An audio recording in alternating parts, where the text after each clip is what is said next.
On a seemingly desolate and frozen stretch of snowy road, two Russian ATVs speed by, attempting to break through the open space to avoid detection. The snow-covered road surface bears silent witness to the hasty efforts of the enemy riders, hoping their speed will save them. From the skies, a deadly threat awaits them. However, drone operators from the 68th Separate Jaeger Brigade of the Ukrainian Armed Forces, an elite unit renowned for its precision and effectiveness, have been monitoring the enemy's movements from the outset. From above, the drone cameras clearly capture the two Russian ATVs moving in tandem, leaving dark trails in the white snow.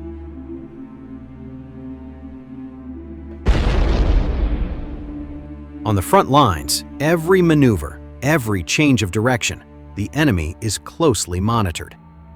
As the distance grows closer, the drones begin their final approach, and the Ukrainian operators wait for the opportune moment when the targets are in open ground and without cover. Tense moments ensue as one of the ATV riders recognizes the threat from the air and tries to react. In a panic, he attempted to jump from the vehicle as the ATV crossed the slippery, snow-covered road. However, the decision came too late. The first blast hit its target with pinpoint precision. The lead ATV was destroyed on the spot, metal fragments and snow flying into the air, leaving the rider trying to escape with no time to move away from the blast site.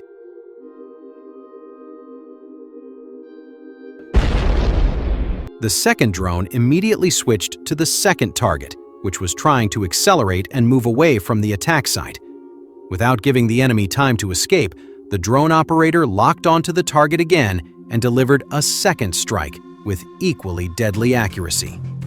The second ATV was disabled, coming to a halt in the snowy road, ending the Russian rider's escape attempt. This footage reaffirms the aerial dominance of Ukrainian drone units in winter combat. Even under extreme weather conditions, the 68th Separate Jaeger Brigade demonstrated that any enemy movement in open terrain can be detected and quickly destroyed. The snowy road, originally a route of escape, turned into a deadly trap.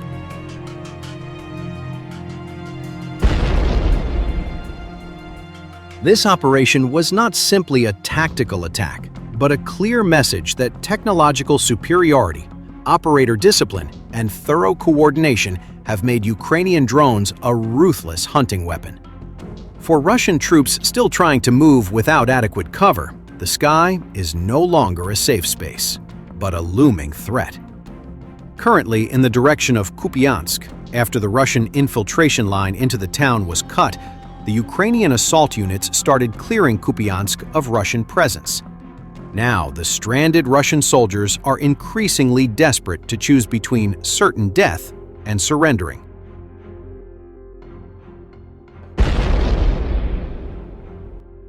The Ukrainians must retain control of Kupyansk, as this would enable them to stabilize the front line and prevent any Russian advance southward along the Oskil River, an outcome that could render Ukrainian positions east of the river untenable. The second reason is political, as Vladimir Putin has already proclaimed the complete capture of Kupyansk despite a different reality on the ground. If the Ukrainians push the Russians out of their limited positions, this will undermine the Russian president's narrative and send a strong message before potential negotiations.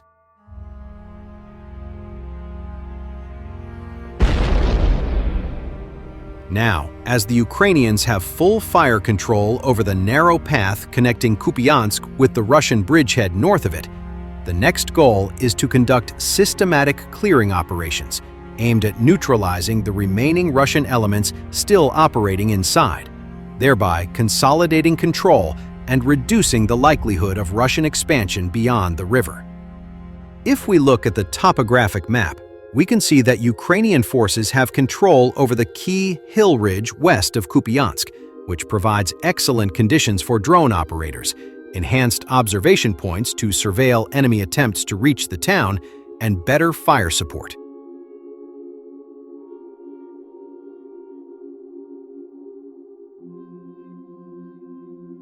The Ukrainians also have more reliable land-based supply routes from the west, allowing them to exert even more pressure, especially after they recaptured some ground on the western flank of the salient. At the same time, the Russians hope that their dispersed units inside the town will make it hard for the Ukrainians to locate and eliminate them, giving enough time for reinforcements to try to reach them. The only viable way to deliver any supplies at the moment is through Russian drones, also used to slow down the Ukrainians before they can finish off the trapped Russians in intense close-quarters battles.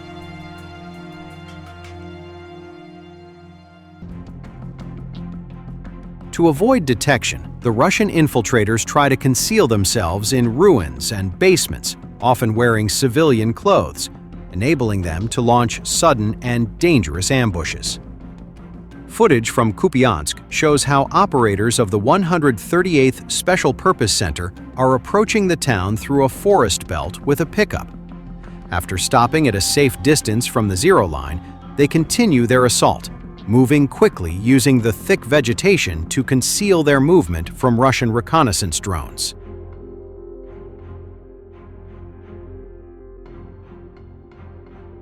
After they searched and thoroughly cleared the first buildings for sabotage groups, they moved on and eliminated 2 Russian soldiers, checking them to gather intelligence, such as phones and radios. Geolocated footage shows how other Ukrainian special forces are passing through a forest with buggies to quickly approach the town before dismounting and continuing their assault on foot. After reaching the outskirts of Kupyansk, they start to silently conduct a sweep from building to building, carefully maneuvering under the guidance of drones.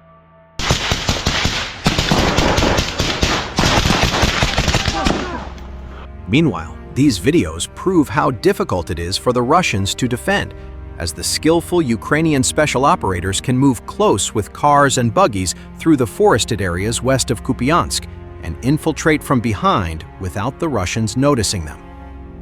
Captured soldiers describe desperate situation, signal surrender via drone.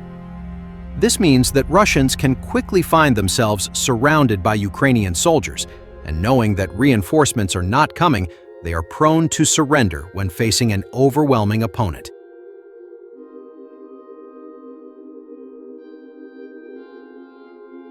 In a video released after a successful raid, 2 captured Russian soldiers are explaining how desperate the situation is, with evacuation impossible, which prompted them to come out of their shelter and make themselves apparent to a Ukrainian drone, which directed them to Ukrainian soldiers on the ground. Overall, the Ukrainian clearing operations inside Kupyansk showed that the Russian announcement about capturing the town was premature and even counterproductive.